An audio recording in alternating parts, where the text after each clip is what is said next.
ఆది దంపతులైనటువంటి ఆదాము అవ్వ. ఆదాము పాట పాడాడు తన భార్య గురించి. ఒకసారి చూద్దాం.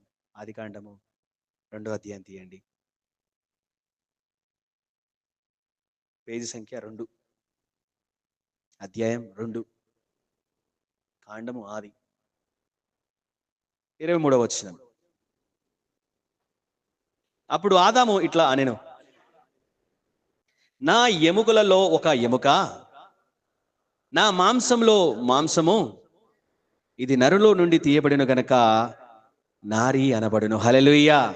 జాగ్రత్తగా గమనిస్తే మనతో అనగా పురుషుడితో లేదా స్త్రీతో భాగస్వామి మాత్రమే చివరి కాలం వరకు జీవితం కొనసాగిస్తారు.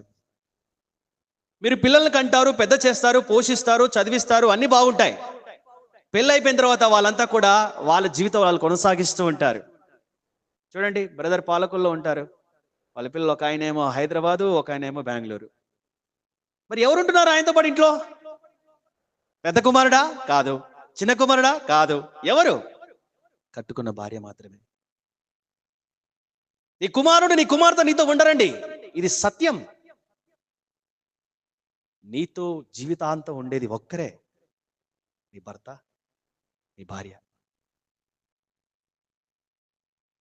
దేవుడు మనతో ఉంటాడు, మనతో మన భాగస్వామి ఉంటారు. దేవుడు మనతో ఉంటారు, మనతో మన భాగస్వామి ఉంటారు. పురుషులు మీకు ఎవరు జతగా ఉంటారు? ఒకరు దేవుడు, 2 నువ్వు కట్టుకున్న భార్య. మీకైతే దేవుడు ఉంటారు, తర్వాత మిమ్మల్ని కట్టుకున్నటువంటి భర్త. ఇది నా మాట కాదు, బైబిల్లో యేసయ్య చెప్పిన మాట. ఒకసారి చూద్దామా? ఇదే అధ్యాయం 2వ అధ్యాయంలోనే 22వ వచనం చూడండి. తరువాత దేవుడైన యెహోవా తాను ఆదాము నుండి తీసిన ప్రక్కటెముకతో స్త్రీనిగా నిర్మించి ఆమెను ఆదాము నొద్దకు తీసుకొని వచ్చాను. అప్పుడు ఆదాము ఈ పాట పాడాడు. హల్లెలూయా. స్త్రీ ఎక్కడి నుంచి వచ్చింది? మట్టి నుండి వచ్చిందా? కాదు. ఆదాముని మట్టి నుండి దేవుడు చేశాడు, హవ్వను మాత్రము ఆదాము నుండి చేశాడు. సరే, మట్టి నుంచి ఆదాం చేశాడు కాబట్టి, ఆదాం నుంచి స్త్రీని చేశాడు కాబట్టి స్త్రీ కూడా మట్టి కాదంటలేను. జాగ్రత్త గమనించండి. స్త్రీ నీ శరీరంలో ఒక భాగము.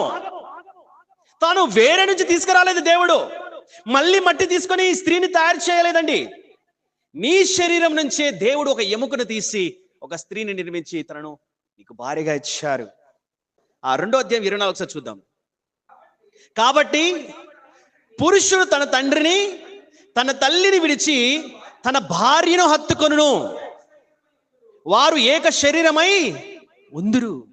అందుకే కదా కుమారుడు పెళ్లికి ముందు బాగానే ఉంటాడు, పెళ్ళైన తర్వాత భార్య రాగానే తల్లిదండ్రులను పట్టించుకోడు. కుమార్తె బాగానే ఉంటుంది వివాహం దాకా, వివాహమైన తర్వాత భర్త వచ్చిన తర్వాత అమ్మా నాన్నని పట్టించుకోరు. ఎందుకు అంటే జాగ్రత్త గమనించండి, వాళ్ళు ఏక శరీరం అయిపోయిన తర్వాత భార్యే ప్రపంచం అయిపోతుంది, భర్తే ప్రపంచం అయిపోయి ఇక తల్లిదండ్రులు ఏం కనబడతారు, అత్తమామలు ఏం కనబడతారు? అది లోకంలో ఉన్నటువంటి విషయం. కానీ బైబిల్ చెప్తోంది, వివాహం అయినా వివాహం కాకపోయినా నీ తల్లిదండ్రులను చూసుకోవాలి. హల్లెలూయా. నీ తల్లిదండ్రులు సన్మానించాలి, నీ తల్లిదండ్రులు కొట్టకూడదు, నీ తల్లిదండ్రులు తిట్టకూడదు, నీ తల్లిదండ్రులని ఏమి చేయకూడదు. ఒకవేళ చేస్తే మరణశిక్ష అని చెప్పేవాడు దేవుడు, తెలుసా? నాన్నని అమ్మని కొడితే మరణశిక్ష అండి కుమారులకి. ఇంకో మాట చెప్పనా, మీ పిల్లలు మిమ్మల్ని హింసించినా, దూషించినా, ద్వేషించినా, ఏం చేసినా వాళ్ళు బాగుపడరు. అలాగే తల్లిదండ్రులు పిల్లల్ని శపిస్తే పిల్లలు కూడా బాగుపడరు. నీ పిల్లలు బాగుపడాలంటే నీ జీవితం మీద ఆధారపడి ఉంది. నువ్వు పరిశుద్ధంగా జీవిస్తే, నువ్వు పవిత్రంగా జీవిస్తే, నువ్వు నమ్మకంగా జీవిస్తే, నువ్వు అద్భుతంగా జీవిస్తే నీవేంటి, నీ పిల్లలు ఆనందంగా సంతోషంగా బతుకుతారు. ఒక సహోదరుడు ఉన్నాడు, అని అంటాడు, నేను ఇలాగే జీవిస్తానయ్యా అంటాడు. వివాహమైంది, మరో స్త్రీతో పెట్టుకున్నాడు సంబంధం. నేను వెళ్ళి మాట్లాడితే అంటాడో నేను ఇలాగే ఉంటాను. నేను చెప్పాను, ఇదిగో నీ పిల్లలు ఉన్నారు కదా, 3 కుమారులు ఇచ్చాడు కదా దేవుడు. నువ్వు చేసే పాపపు క్రియ ద్వారా, నువ్వు చేసే ఈ పాపపు క్రియ ద్వారా నీ పిల్లల జీవితం నాశనం అవుతుందయ్యా. ఏమన్నాడు తెలుసా ఆయన? అయితే నాకేంటి, అయితే నాకేంటి. ఎంత మూర్ఖపు తండ్రులు ఉన్నారో ఈ భూమి మీద. పిల్లలు లేక 7 సంవత్సరాలు 10 సంవత్సరాలు హాస్పిటల్ చుట్టూ తిరుగుతున్నారు. అన్న లాంటి స్త్రీ ప్రతి సంవత్సరం దేవుడి దగ్గరికి వెళ్ళిపోయి ప్రార్థన చేసుకుంటూ ఉండేది. అయ్యా నాకు కుమారునివ్వు, అయ్యా నాకు కుమార్తెనివ్వు అని ప్రార్థన చేస్తున్నారు. దేవుడు నువ్వు ప్రార్థించక ముందు నీకు కుమారుని కుమార్తెలు ఇస్తే వాళ్ళు ఏం చేస్తున్నావు? పట్టించుకోవడం మానేస్తున్నావు. నేను ఒక మాట చెప్పనా, మీ పిల్లల పక్షాన దేవుడు నిలబడతాడు. తల్లిదండ్రుల పక్షాన దేవుడు నిలబడతాడు. అంటే ఏమిటి? తండ్రి పిల్లల్ని పట్టించుకోకపోతే ఆ పిల్లల పక్షాన దేవుడు నిలబడతాడు. పోనీ పిల్లలే తల్లిదండ్రులు పట్టించుకోకపోతే తల్లిదండ్రుల పక్షాన దేవుడు నిలబడతాడు. దానివల్ల సమస్య, కానీ మంచి ఏం జరగదు. దానివల్ల ఆశీర్వాదాలు ఉండవు, దానివల్ల మంచి ఏముండదు. దేవుడు ఏం చెప్తున్నాడంటే కుటుంబము కలిసిమెలిసి ఉండాలి. భార్య భర్త ఏక శరీరంగా ఉండాలి. అన్ని విషయాలు నీ స్నేహితులతో పంచుకుంటావు కానీ నీ భార్యతో పంచుకో. అందరికి ఫోన్ చేసి నువ్వు భోజనం చేస్తావని అడుగుతావు కానీ నీ భార్య భోజనం చేసిందని అడిగే టైం నీకు ఉండదు. అందరితో ఫోన్లో కూర్చుంటావు, వీధి సాయంత్రం పూట పోతావు, అక్కడ కూర్చొని ఇక్కడ కూర్చొని స్నేహితుల్లో మంచి ముచ్చట్లు పెడతావు కానీ నీ భార్యను తీసుకొని, అమ్మాయి ఎలా ఉన్నావు, ఒక 10 నిమిషాలు కూర్చొని మాట్లాడుకుందాం, ఒక ½ అన్ అవర్ పార్క్కి వెళ్దాం, లేదా అక్కడికి వెళ్దాం, మీ బంధువుల దగ్గరికి వెళ్దాం, లేకపోతే ఒక చర్చికి వెళ్దాం, అక్కడికి వెళ్దాం అని కాస్త ఒంటరిగా ఆమెతో కూర్చొని మాట్లాడుతున్నావా? నీ జీవితంలో అందరికీ సమయం ఇస్తావు కానీ నీ భార్యకి ఇవ్వవు. నీ జీవితంలో అందరికీ సమయం ఇస్తావు కానీ నీ భర్తకి సమయం ఇవ్వవు. ఒక మాట చెప్పినా, భార్య చనిపోయినప్పుడు భర్త పడే బాధ మామూలుగా ఉండదు. ఈరోజు నువ్వు తిడితే పడుతుంది, తంతే అక్కడే ఉంటుంది, ఎక్కడికి పోదు. బండబూతులు తిట్టినా అక్కడికి పోదు. ఎందుకు తెలుసా? నిన్నే నమ్ముకుని వచ్చిందయ్యా, నిన్నే నమ్ముకుని వచ్చిందే. ఇది ఏ అమెరికా దేశం అయితే ఎప్పుడో వదిలేసి వెళ్ళిపోయేది. ఏ అమెరికా దేశం అయితే నీకు విడాకులు ఇచ్చి ఎప్పుడో వెళ్ళిపోయేది బాబు. నేను కొట్టినా తిట్టినా భరిస్తున్నట్టు కారణం ఏంటో తెలుసా? భర్త ఎలాంటి వాడైనా సరే భర్తే అనే ఆలోచన తల్లికి ఉంది. అలాంటి తల్లులకు ఒకసారి చప్పట్లు కొడదామా? కొంచెం గట్టి కొడదామా? హల్లెలూయా, హల్లెలూయా. జాగ్రత్త గమనించండి, ప్రభు చెప్తున్నాడు. ఏం చెప్తున్నాడు తెలుసా? ఏక శరీరమై ఉండవాలను అని చెప్తున్నాడు. ఏక శరీరం అంటే ఏంటి? ఏమండి, ఇప్పుడు నేను ఎక్కడికి వెళ్తున్నా అనే విషయం నా చేయికి తెలీదా? అనుకుందాం చేయికి తెలియదు అంటే నా ఉద్దేశం చేయికి ఏం బ్రెయిన్ లేదు, కాదంటలేను. నేను ఎక్కడికి పోయినా ఈ చేయి వస్తుందా రాదా? నేను ఎక్కడికి పోయినా కాలు వస్తే రావా? నా కాళ్ళకు తెలియకుండా నేను కొత్తగా చేస్తానా? నా చేతులకు తెలియకుండా నేను చేస్తానా? అంటే ఏంటి? ఏక శరీరమై ఉన్నప్పుడు నువ్వేం చేస్తున్నావు, ఎక్కడికి పోతున్నావు, ఏం సంపాదిస్తున్నావు, ఎక్కడ ఖర్చు పెడుతున్నావు, ఎవరితో ఉంటున్నావు, నీ భాగస్వామికి చెప్పవా?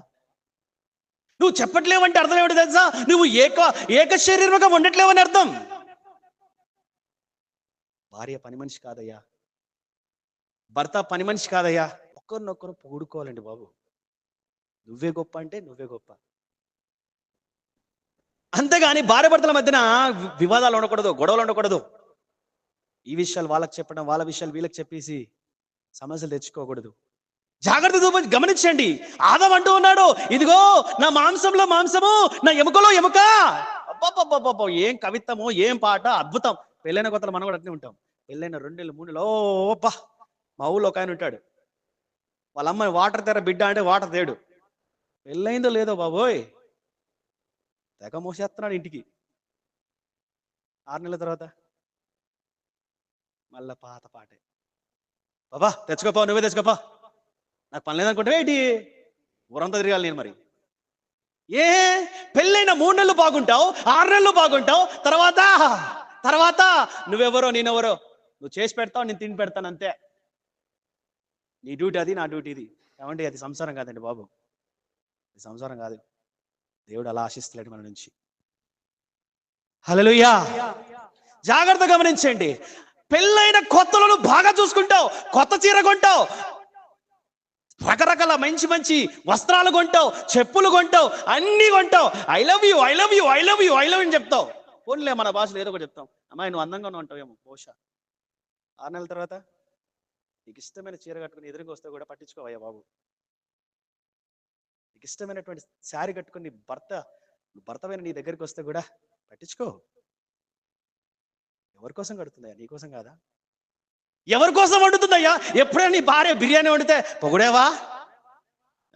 ఉప్పు తక్కువ ఉంది దీంట్లో, కారం ఎక్కువ వేసావులే, ఏంది నా మీద కోపమే ఏంటి? అమ్మాయి అద్భుతంగా వండావు అమ్మాయి, నువ్వు పొగుడుతున్నావా? ఆయన కష్టపడి వస్తున్నాడు కదా బాగానే. ఏమండి అక్కడ అలా జరిగింది, ఇక్కడ ఎలా జరిగింది, నీకు అది చెప్పాను కదా, నువ్వు ఎలా మర్చిపోయావు, నేను ఇది చెప్పాను కదా, నువ్వు ఇది ఎలా మర్చిపోయావని హింసించకమ్మా. రోజంతా కష్టపడి వచ్చాడు కదా, కాస్త కూలవని. ఈ ఏంటండి వెంకట్ గారిది కళ్ళద్దాలు. ఎవరైనా వచ్చి దీన్ని ఈ గోడకేసి కొడతారా, నేలకేసి కొడతారండి? ఎందుకమ్మా, ఎందుకు కొట్టరు? పగిలిపోతుంది, నరేష్ బాబు మళ్ళీ కొత్తది అంటాడు కదా. సరే నరేష్ బాబు ఏముందిలే ఏమనిలే అనుకుని కొట్టేసావు అనుకో. పోనీ ఈ ఊరి ఎమ్మెల్యే అద్దాలు అమ్మా, ఎమ్మెల్యే అద్దాలు పలగొడతామా? పోనీలే, ఎమ్మెల్యే రికమెండేషన్ ఎవరో ఈయన లాంటి వాళ్ళు ఉంటే జార్జ్ లాంటి వాళ్ళు పట్టుకొని జరిగిపోద్ది. మరి మన నరేంద్ర మోడీ గారి అద్దాలు అయితే పోనీ,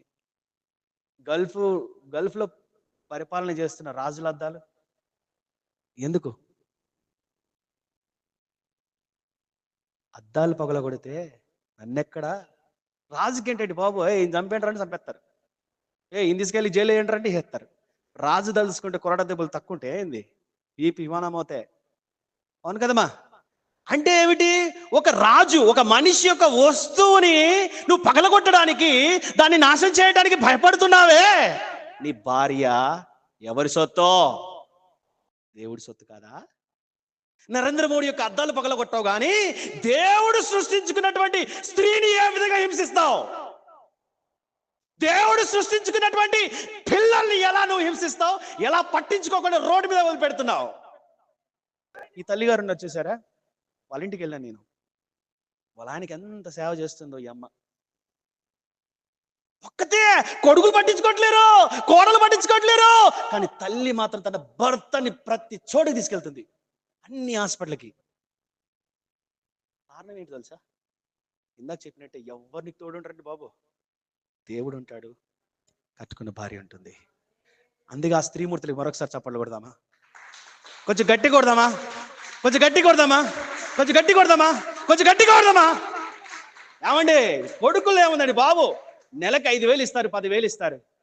నువ్వు మంచం మీద 1-2 పోతుండే ఎవరు తీస్తారు చెప్పు? కోడలు తీస్తుందా? కొడుకు తీస్తాడా? కట్టుకున్న భార్య తీస్తుంది. అలాంటి భార్యని ఇంట్లో పెట్టుకొని ఏ విధంగా తిడుతున్నావు, ఏ విధంగా కోపం చేస్తున్నావు, ఏ విధంగా అసహించుకుంటున్నావు? నువ్వు అసహించుకో, దేవుడు తీర్పు తీరుస్తాడు. ఆ రోజు మంచం మీద పడుకొని ఇక నువ్వు లేవలేని పరిస్థితుల్లో నీ భార్య కూడా నీ దగ్గర ఉంచాడు. ఆ కంపులోనే ఉండిపోవాల్సి వస్తుందండి బాబు. అలాంటి దుస్థితి రావద్దు అంటే నీ భార్యను ప్రేమించవయ్యా.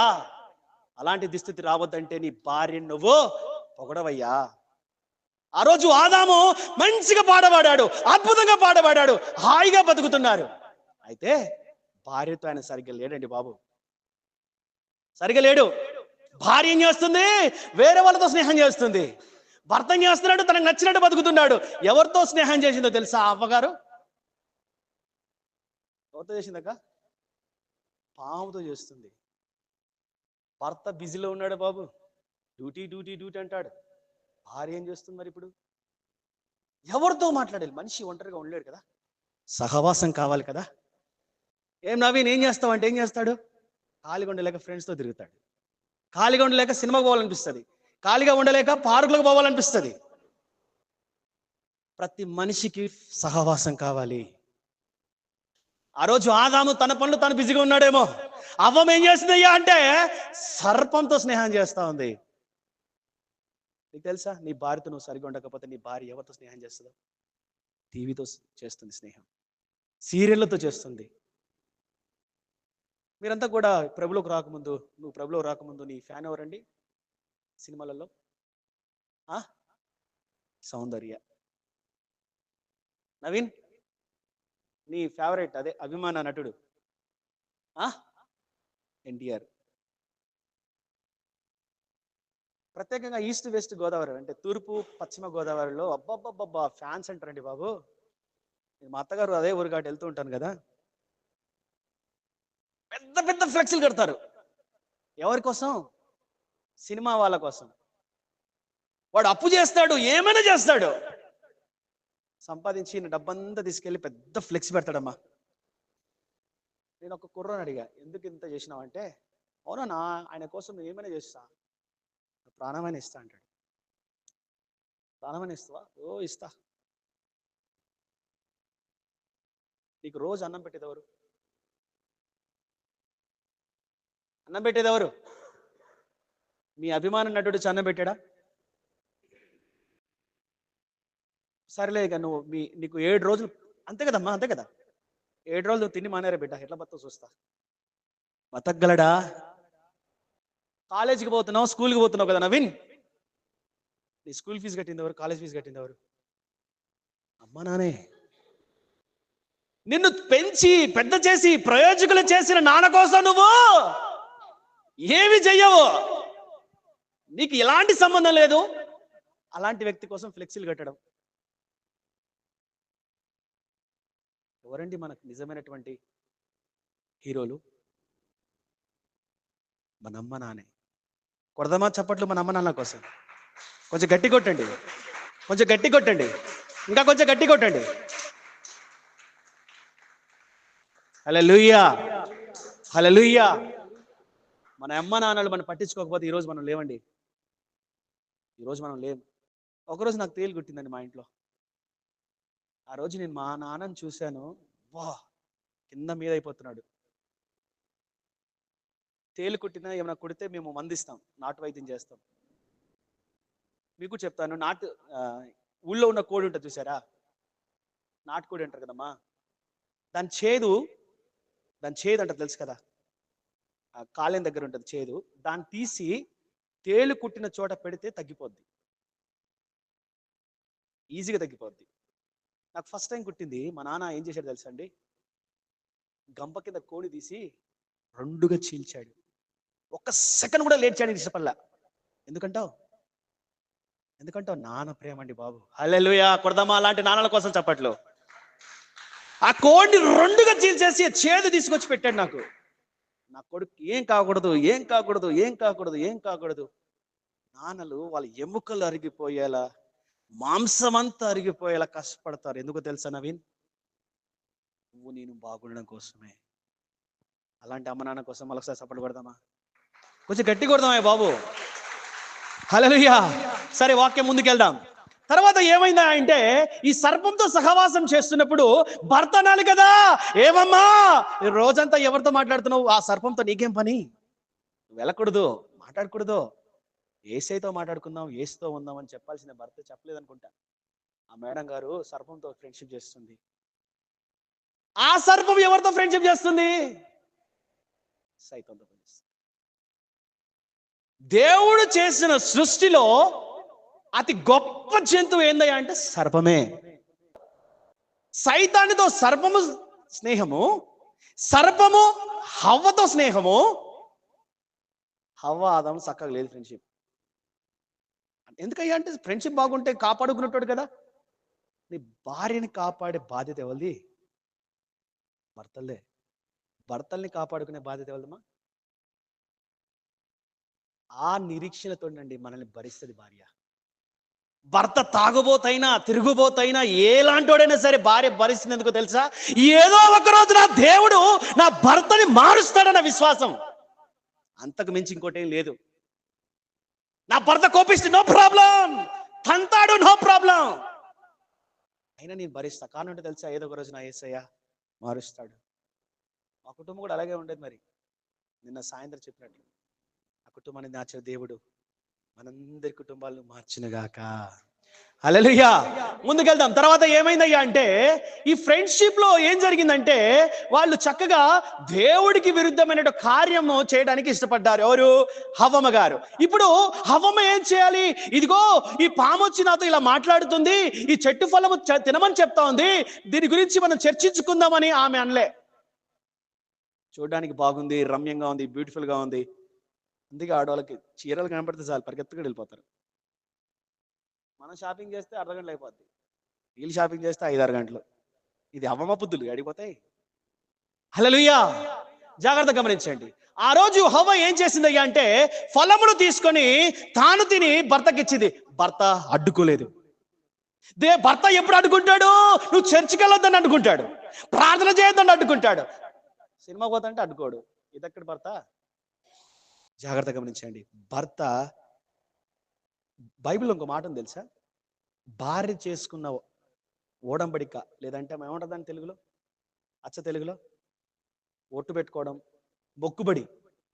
భార్య చేసుకున్న మొక్కుబడి చెల్లాలన్నా చెల్లొద్దన్న ఎవరి చేతిలో ఉందో తెలుసా? అనుకున్న వివాహానికి ముందుకు నా భార్య ఒక పాస్టర్కి 5,000 ఇవ్వాలనుకున్నానండి, పెట్టుకున్నానండి అన్నది అనుకో. ఇవ్వాలా ఇవ్వకూడదని ఎవరు నిర్ణయించాలి? భర్త.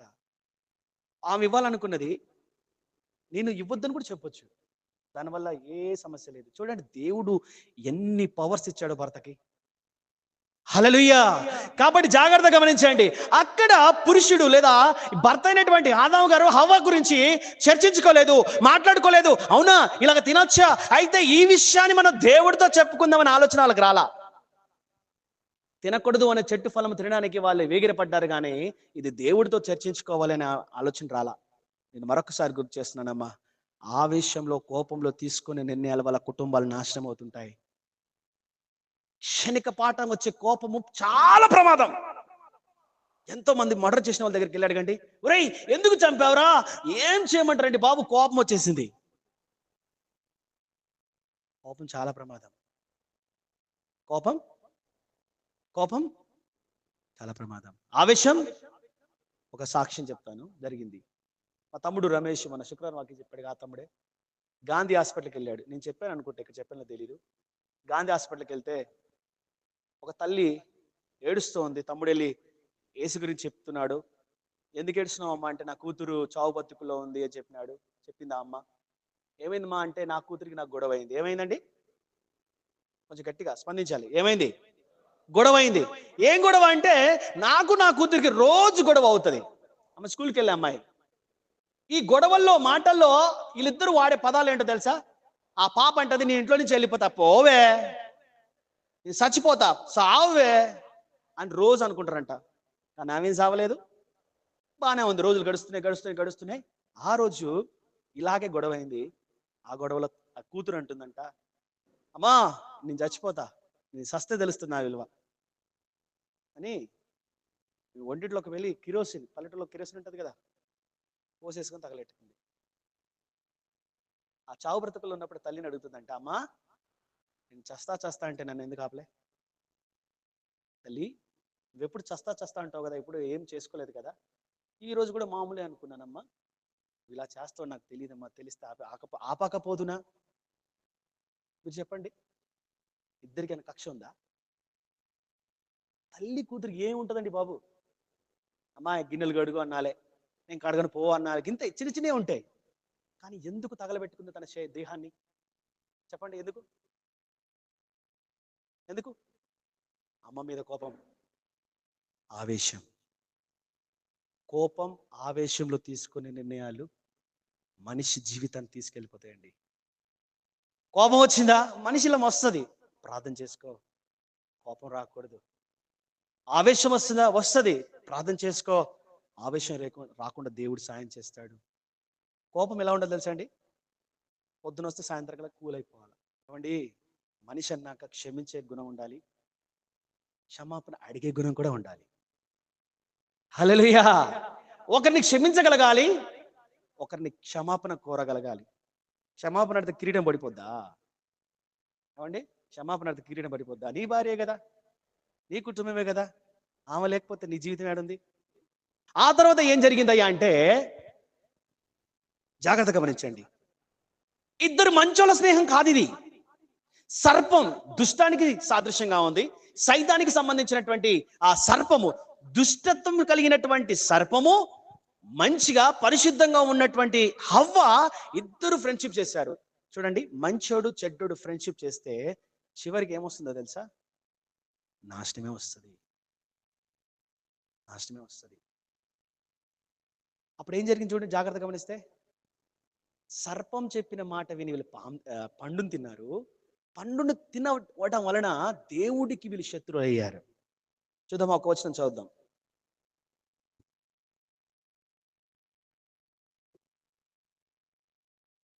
3వ అధ్యాయం 5వ వచనం. ఆ ఆ ఆ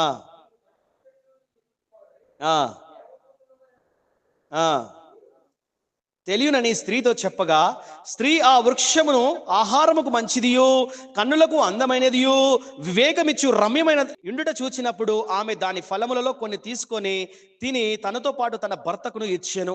అతడు కూడా తిన్నాడు. ఏమండి, అప్పుడైనా భర్త ఆపాలిగా. అమ్మాయి, దేవుడు చెప్పాడు కదా తినకూడదు అని, దేవుడు చెప్పాడు కదా ఈ పని చేయకూడదు అని. అమ్మాయి, నేను ఊరికి నన్ను టెస్ట్ పెడతా. ఏమండి, మీకు డౌట్ ఉన్నప్పుడు నువ్వు పంచుకోవాల్సింది భార్యతోటే. నీ విషయాలన్నీ భార్యకే పంచుకోవాలి. భార్య భర్తతోనే పంచుకోవాలి. ఇద్దరు కలిసి నిర్ణయం తీసుకోవాలి. ఈరోజు ఒక పాస్టర్ ఇంటికి తీసుకురావాలంటే ఎవరు డిసైడ్ చేస్తారు? భర్త, భార్య ఇద్దరు కలిసి నిర్ణయం తీసుకోవాలి. ఈరోజు ఫంక్షన్ చేయాలనుకున్నా, ఒక బర్త్డే పెట్టుకోవాలనుకున్నా, ప్రార్థన పెట్టుకోవాలన్నా, గృహదర్శనం చేయాలన్నా ఎవరు నిర్ణయం తీసుకోవాలి? భార్య భర్త ఇద్దరు కలిసి నిర్ణయం తీసుకోవాలి. ఒక్కరి నిర్ణయం కాదండి. హల్లెలూయా! అదే ఏక శరీరం అంటే, అదే ఏక మనసు అంటే, అదే కుటుంబం అంటే, అలాగున జీవించమని యేసు ప్రభువు చెప్పారు. జాగ్రత్తగా గమనించండి. కొద్ది నిమిషాల్లో మనం వాక్యం ముగించుకుందాం. తర్వాత ఏం జరిగిందంటే, వాళ్ళు తిన్నారు. తిన్న తర్వాత దేవుడు వస్తూ ఉన్నాడు వాళ్ళతో మాట్లాడడానికి. అప్పుడు ఏం జరిగిందో చూడండి. తిన్న తర్వాత 7వ వచనం చూద్దాం. అప్పుడు వారిద్దరి కన్నులు తెరవబడెను. వారు తాము దిగంబరులమని తెలుసుకొని అంజూరపు ఆకులు కుట్టి తమకు కచ్చడములు చేసుకొనిరి. చల్లపూటను ఆదామును అతని భార్యయు తోటలో సంచరించుచున్న దేవుడైన యెహోవా స్వరము విని, దేవుడైన యెహోవా ఎదురికి రాకుండా తోట చెట్ల మధ్యను దాగుకొనగా, దేవుడైన యెహోవా ఆదామును పిలిచి, నీవు ఎక్కడ ఉన్నావు అనేను. అందుకతడు, నేను తోటలో నీ స్వరము వినినప్పుడు దిగంబరిగా ఉంటిని గనుక భయపడి దాక్కొంటిని. అందుకైనా నీవు దిగంబరు అని నీకు తెలిపిన వాడెవడు? నీవు తినకూడదని నేను ఆజ్ఞాపించిన వృక్షఫలములు తింటివా అని అడిగాను. అందుకు ఆదాము, జాగ్రత్త గమనించండి, ఈ వాక్యం, ఈ వచనం చాలా ఇంపార్టెంట్. ఆదాం ఏమంటున్నాడు చూడండి, జాగ్రత్త గమనించండి. నాతో నుండుటకు నీవు నాకిచ్చిన ఈ స్త్రీయే ఆ వృక్ష ఫలములు కొని నాకీగా నేను తింటిని అనేను. ఏమంటాడమ్మా? నేను తిన్నానని ఒప్పుకోట్లేడు. ఏమంటాడు తెలుసా? నువ్వు ఇచ్చావే స్త్రీని, వల్ల తిన్నా. ఏమండి జాగ్రత్త గమనించండి. నేను కావాలని తినలే, నువ్వు ఇచ్చిన స్త్రీ వల్లే నేను తిన్నా. ఇప్పుడు దొంగ ఎవరయ్యారు? దేవుడయ్యాడు. నేను కావాలని సిగరెట్ తాగనండి బాబు, మార్కెట్లో దొరుకుతుంది కాబట్టి తాగుతున్నా. ఆ సినిమాలకు పోను, సినిమా థియేటర్ ఉంది కాబట్టి పోతున్నా. ఇక్కడ దొంగ ఎవరయ్యారు? సినిమా తీసినోడా? ఇక్కడ దొంగ ఎవరయ్యారు? Cigarette manufacturing చేసేవాళ్ళ. చూడండి, సర్వసాధారణంగా ఇప్పుడు ఇక్కడ బాగా ప్రార్థన చేసిన వాళ్ళకి అవార్డు ఇద్దాం అనుకుంటున్నామండి. 5,000 అవార్డు అన్నాం అనుకోండి, ఎన్ని చేతులు లెగుస్తాయి? అందరి చేతులు లెగుస్తాయి. ఇక్కడ ఎవరు తేడాగా మాట్లాడారంటే వాళ్ళని ఇప్పుడు పోలీసులు పట్టుకోనికి వచ్చారంటే ఎన్ని చేతులు లెగుస్తాయి? ఒక్క చేయలే కదా. ఆదాము ఏమండి, మంచి భర్తగా లేడు ఆయన. Is not a good husband. ఏమంటున్నాడు? ఇదిగో నేను తిన్నానయ్యా, నేను నా భార్య తిన్నా, మమ్మల్ని క్షమించమని అడగట్లేడు. ఏం చేస్తున్నాడు? సంజాయి చెప్పుకుంటున్నాడు, నువ్వు ఇచ్చిన అమ్మాయి వల్ల నేను తిన్నాను. నువ్వు బెంగళూరు పట్టణం పట్టుకొచ్చావు కాబట్టి నేను తిరుగుతున్నాను, క్లబ్లు పబ్బులు. నేనేం తిరుగుతా అసలు? చూడండి ఎంత మూర్ఖంగా లేదా అజ్ఞానంగా మాట్లాడుతున్నాడో. మన మన మన నాన్నగారు, ఆయన కూడా ఆయన సంతానమే మనమంతా. ఆదాం ఏమంటున్నాడంటే, నేను తిన్నాను అంటే నువ్వు ఇచ్చిన స్త్రీ వల్లే తిన్నాను. కానీ ఇప్పుడు మన కోపం వస్తుంది. కోపం రాకూడదు బాబు అని చెప్తా ఉంటాం. నీకు తెలియదనా నా భార్య ఎంత పెడతదో, నాకు ఊరికి వస్తుంది ఏంటి, మా భార్య వల్ల వచ్చేస్తుంది, నా పిల్లల వల్ల వచ్చేస్తుంది. ఏంటి సమస్య ఎక్కడ ఉంది? పిల్లల ఉందా, భార్యలో ఉందా? ఏనా ఎక్కడుంది సమస్య? మనలోనే ఉంది. యేసుక్రీస్తుని హింసించాం, కోపడ్డా? ఉమ్మివేశాం, కోపడ్డా? సిలువకేసి మేకులు 3 మేకులు దిగొట్టాం, కోపడ్డా? అమ్మా తండ్రి వీళ్ళని క్షమించమంటున్నాడే, ఉమ్మివేసిన క్షమించమంటున్నాడే, పిడిగుద్దులు గుద్దినా క్షమించమంటున్నాడే, బల్లం తీసుకుని పొడిచి కొరడా దెబ్బలు కొట్టి ఈ పొలం దున్నట్టుగా మాంసమంతా ఇదంతా చీలిపోయి మాంసం కండలు కండలుగా బయటికి వస్తుంటే కూడా ఒక్క క్షణం కూడా ఆయన మన మీద కోపం చూపించలేదండి బాబు. నీకెందుకు వస్తుంది, నాకెందుకు వస్తుంది? అవునా కదమ్మా? దేవుడు ప్రేమామయుడండి బాబు. అందుకే మనల్ని ప్రేమించమన్నాడు, క్షమించమన్నాడు. నువ్వు క్షమించలేకపోతే, ప్రేమించగలేకపోతే నీలో నాలో దేవుడు లేడు. ఎక్కడైతే దేవుడు లేడో ఇంకెవరు ఉంటారో? దయ్యాలు ఉంటాయి, రోగాలు ఉంటాయి, కష్టాలుంటాయి, నష్టాలుంటాయి, మరణ భయం కూడా ఉంటుంది. హల్లెలూయా. ఇంకా అయిపోయింది కొన్ని నిమిషాలే. నా ఎముకలలో ఒక ఎముక, నా మాంసంలో మాంసము, ఇది నరులో నుండి తీయబడిన కనుక నాది అని చక్కని కావ్యం, అద్భుతమైన పాట పాడుతా ఉన్నాడు. ఎప్పుడైతే తప్పు జరిగిపోయిందో, ఎప్పుడైతే దేవుడికి విరుద్ధంగా కార్యం చేశారో అప్పుడు మాత్రం అంటున్నాడు, నువ్వు ఇచ్చిన అమ్మాయి వల్ల తిన్నానయ్యా బాబు, నా తప్పేం లేదు ఇక్కడ. Is not good husband, is not good husband. ఆదాము ఎలా అనాలి? అయ్యా క్షమించండి అయ్యా, మేము తొందరపడి మాకు తెలియకుండానో తెలుసో మొత్తానికైతే మేము తినొద్దన్న పండు తిన్నామయ్యా. తర్వాత స్త్రీ దగ్గరికి వెళ్తాడు, స్త్రీని అడుగుతాడు. అవ్వమేమంటుంది? సర్పము నన్ను మోసం చేసింది. అమ్మా నువ్వు ఎవరితో ఉండాలి? నీ భర్తతో ఉండాలి కదా, నువ్వు సర్పంతో ఎందుకున్నావు? చెప్పుడు మాటలు నీ కుటుంబాలు నాశనం చేసుకున్న చాలా మంది ఉంటారు. అందుకే నేను చెప్తున్నాను, బైబిల్ చదువుకోండి, ప్రార్థన చేసుకోండి, ఇలాంటి సహవాసంలో ఉండండి. లోకంతో మనం ఉండకూడదు, అది మనకు మేలైతే చేయదు. తర్వాత సర్పం దగ్గరికి వచ్చాడు దేవుడు. అసలు సర్పానికి అవకాశం ఇవ్వలే, సర్పాన్ని వెంటనే శపించాడు. సర్పమా నువ్వు ఎందుకు ఇలా చేసావని అడగలేదండి. మాట్లాడే సర్పం, బహుశా నడిచే సర్పం, దాని కాళ్ళు చేతులు తీసేసి పొట్టతో పాకేలాగా దానికి శిక్ష వేశాడు. నువ్వు మన్ను తిని బతుకుతావని చెప్పాడు. ఇంకో మాట చెప్పాడు తెలుసా? నీ సంతానానికి, హవ్వ సంతానానికి శత్రుత్వం. జాగ్రత్త గమనించండి. ఒక దుష్టుడు పరిశుద్ధుడు స్నేహం చేస్తే అది ఎటు దారి తీసింది? నాశనాన్ని తీసింది, శత్రుత్వానికి తీసింది. అందుకే యేసయ్య మళ్ళీ మళ్ళీ చెప్తాడు, అవిశ్వాసికి విశ్వాసికి పొత్తు లేదు, మీరు విశ్వాసులతో ఉండాలి, విశ్వాసంతోనే ఫెలోషిప్ కలిగి జీవించాలి. హల్లెలూయా. తర్వాత ఏం జరిగిందయ్యా అంటే, సమస్య వచ్చింది ఆదాము హవ్వలకి. దేవుడు వెంటనే పరిష్కారం ఇచ్చాడు. ఏంటో తెలుసా? నీ సంతానానికి, స్త్రీ సంతానానికి శత్రుత్వం. అదొక్క వచనం చదువుదామా? ఏంటా శత్రుత్వం? ప్రాఫెసీ అంటే చూడండి 15వ వచనం. నీకును స్త్రీనికి, నీ సంతానమునకును ఆమె సంతానమునకును వైరం కలుగజేసేదను. ఆయన నిన్ను తల మీద కొట్టును, నీవు ఆయన మడిమి మీద కొట్టుదు అని చెప్పాను. జాగ్రత్త గమనించండి. ఏంటి? ఆయన తల మీద. ఆయన అంటే ఎంతమంది ఇక్కడ? ఒక్కరు. ఆయన నీ తల మీద కొట్టును, నీవు మడిమి మీద కొట్టుదువు. మడిమి అంటే ఏంటండి? తెలుగు వచ్చా రాదా? మడిమి అంటే ఇది. పాము ఎక్కడ కరుస్తుంది? మోకాల కిందనే కరుస్తుంది.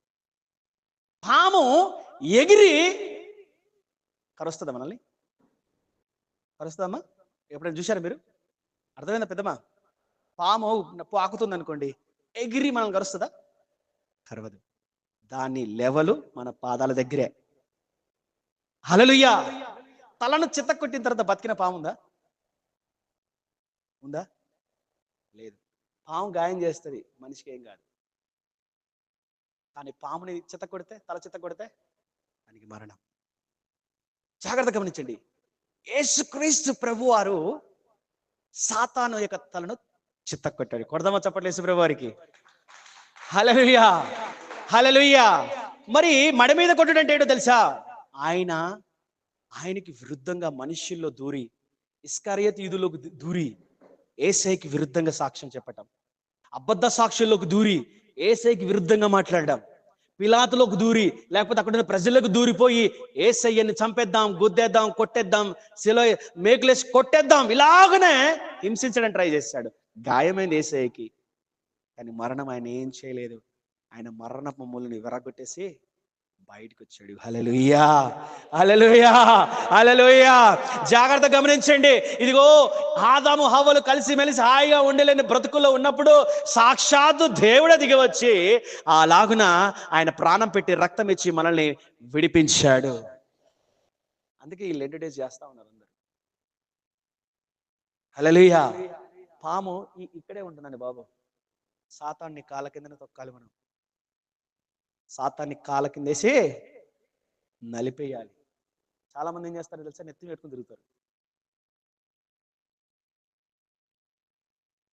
మంచిది కాదమ్మా.